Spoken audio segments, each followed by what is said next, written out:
Well, he was discovered via YouTube at the age of just 13. He's gone on to become one of the most successful and well-known men on the planet. Forbes magazine named him as one of the world's most powerful celebrities in the world. You don't got to talk me up like that, dude. 2011, you don't got to talk me up. In 2011, 2012, he's a human being. And he weighs 140 pounds. He has more Twitter followers than the entire population of Canada.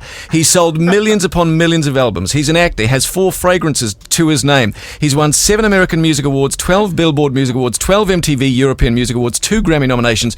Put simply, what Justin Bieber hasn't done is only because he hasn't thought to do it yet.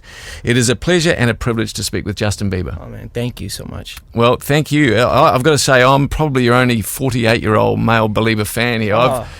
Thanks, dude. No, seriously, I you know what? A number of years ago, one of my daughters, Isabella, who's here, she said, "Dad, you got to watch this DVD, Never Say Never." And I said, "Oh yeah, okay, I'll look at it." And I saw you playing the drums as a little fella. Yeah. And I was like, wow. And then I heard you sing, and then I saw it, and I became a massive fan because obviously the world knew you, but I just thought you really are the real deal. You can actually do it all. Thank you. So it's genuinely a privilege for me to meet with you. I want to ask you. I had to sit down because you were getting all serious. I don't want to be rude. No, and yours. Well, I'll come back to that. But let me just ask you this: is this whole thing, like when we came up here to do the interview, and I see all the buzz and this craziness, really, is it what you thought it would be? This fame and this acclaim? I never expected anything when I started. You know, I didn't have any expectations. Didn't know what this life was about. I was from a really small town in Canada, so it all happened really quickly, and there was no way for me to really adjust and know how to deal with it. So I handled some of the things in like a just not knowing how to handle it, and just finding myself. In this past couple of years, I've really honed into just something really special, and the music that I'm making is really special, and the people that I'm working with are awesome. So I've just I didn't know how to handle it, but I'm figuring it out now. It's getting better.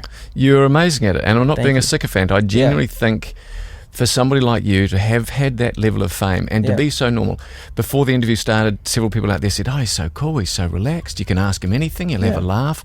And I've interviewed heaps of people, and it hasn't always been like that. You know, when you get a measure of fame, it does crazy things to you. And it did. No, it did. I went through a phase where I was just like, people were taking advantage of me, people were like, I was losing trust in people, so I completely shut off, you know, and I was just like, I was in my own world and only cared about myself, and you know that only leads to unhappiness. And I felt I always knew the guy that I was, and always I was always this guy to be personable and be charismatic and have fun, but I felt like that was taken away from me.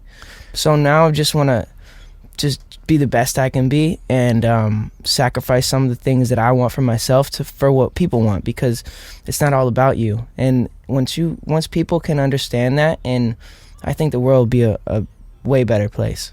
Do you wake up, you know, I mean, this is the weird thing. It's even unusual for me to chat with you because of the level of fame that you've achieved. But you're still a human being. You're still just a normal guy. Do you wake up in the middle of the night and are you scared at times? Were you scared when you started to get a bit wobbly and you know, by your own admission, things? I was never really scared. I always knew, like, I know my talent level, and I know how much drive I have. And I knew that during that time, it was just a space for me to just figure some stuff out. And I never, even when things were going downhill, I never was like, you know, this is it. I always in the back of my head, I knew that I have so much more to give, and it was up to me when I wanted to take those steps to be the man that I wanted to be. And it just took some time. It took some surrounding myself with some pretty cool people, and brought me to the place where I'm at now, and I'm pretty happy. You've got an amazing mum. I do, yeah, she's awesome. What I mean, again, surreal to have, you know, at 15, 16, the accolades you were getting, the attention you were getting, the kind of some of the negative attention you were getting. How would you describe your mum? I would describe her as like the strongest woman that I know. Especially having to hear those things about your son. It must be hard. She raised me on her own, which is hard. And she moved away from everything she ever knew to come and help me pursue what I love, which just shows her character. And I love her so much. I miss her. That's so lovely. Yeah. Must have been hard for her, I mean, to tell you off at 16, 17, you know, like you're Justin Bieber, but to her, you're just a little boy. Yeah. So it got a little tough, especially because, you know, you're a teenager, and just being a teenager, you don't want anything to do with your parents, right? But I was a teenager with millions of dollars in my bank account, so I just was like, you know, I kind of pushed her away and pushed away people in my family, and it was just because I don't know, everything was so much, I didn't really know how to handle it. So well, she must be enormously proud of you, really, seriously, Yeah. the way you've turned out. You mentioned the money thing, and I'm not going to dwell on that, but it's pretty rare, you know, you're worth several $100 million. What would you say is the best part of having money? just the freedom a part of it, and knowing I don't have to worry and stress about finances. That's a big stress in an everyday person's life. Like, everyone stresses about money, and it's amazing to be able to not have to worry about that. But at the same time, I have to worry about a lot of things that normal people don't have to worry about. So it's like that counterbalance. Like, I don't have any freedom, I don't have any privacy, and a lot of people I know would say, oh, I would way rather have my privacy than have money, and it's like, actually, I was going to ask you that, Justin. If you could have a do-over and do your life again, would you go down the same path? I mean, or would you prefer actually to be anonymous and not have this? You know what? I think I don't know, man. I love what I do, and I love it's challenging. It's tough at times, but I feel like God put me in this position for a reason, and he chose me for a reason because he knew that I could handle it. So, and that's always what my mom always told me, like, God wouldn't give you anything you can't handle. So I just try to think about that when things get tough.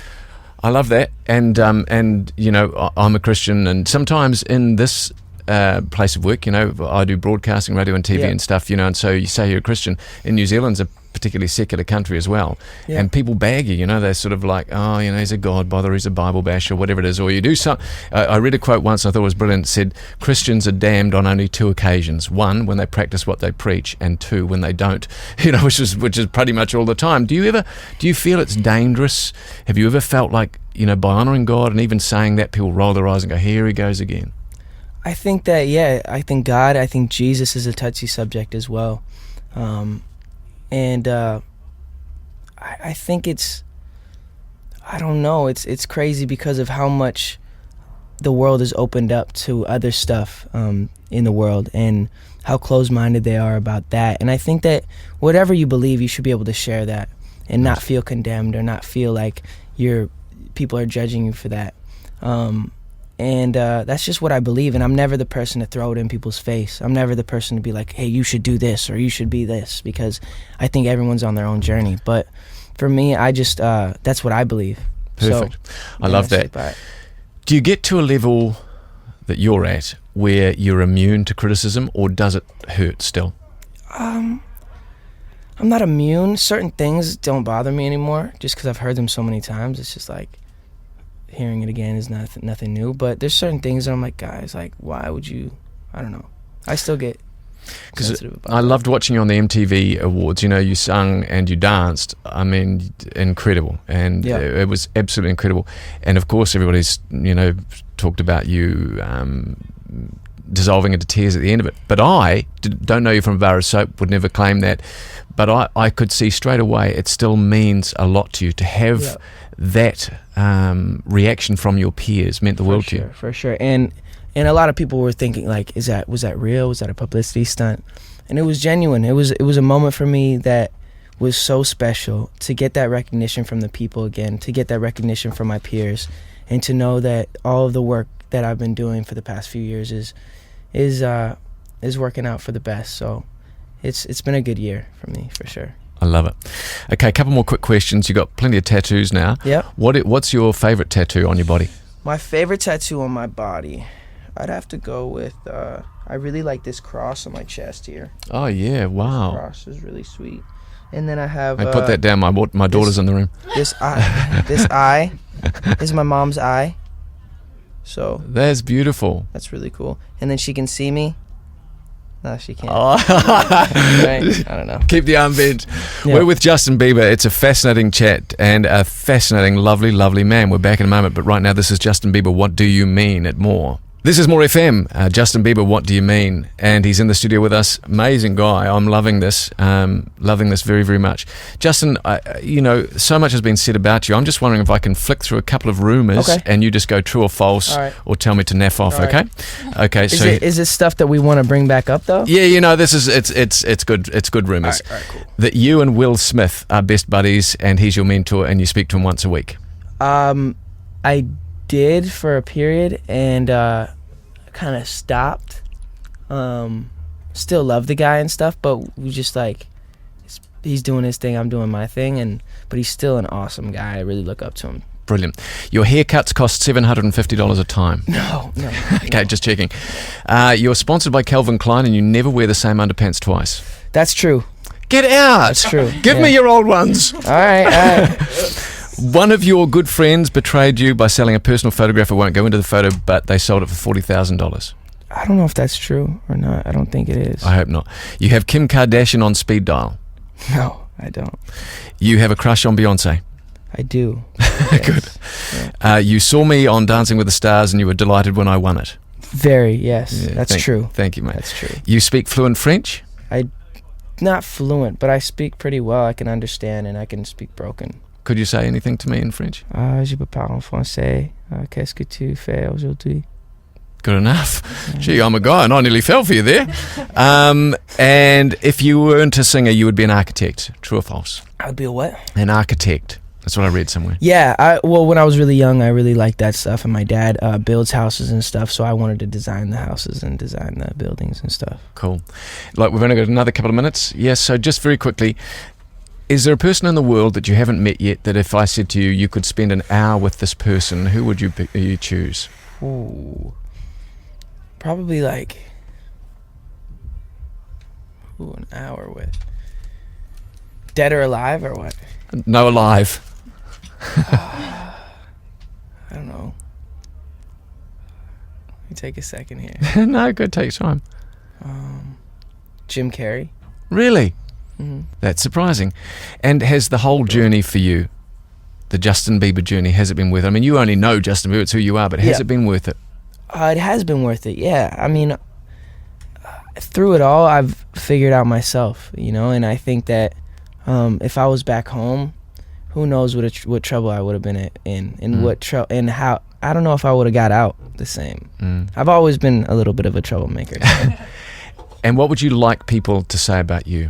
I just want them to appreciate my heart and appreciate I'm just genuine, and I've always been genuine. Even when I was, going through it, I stayed true to what I believed, and sometimes it got me in trouble, but I'm always the same guy. You'll always see me the same guy, and I'm never going to change, so.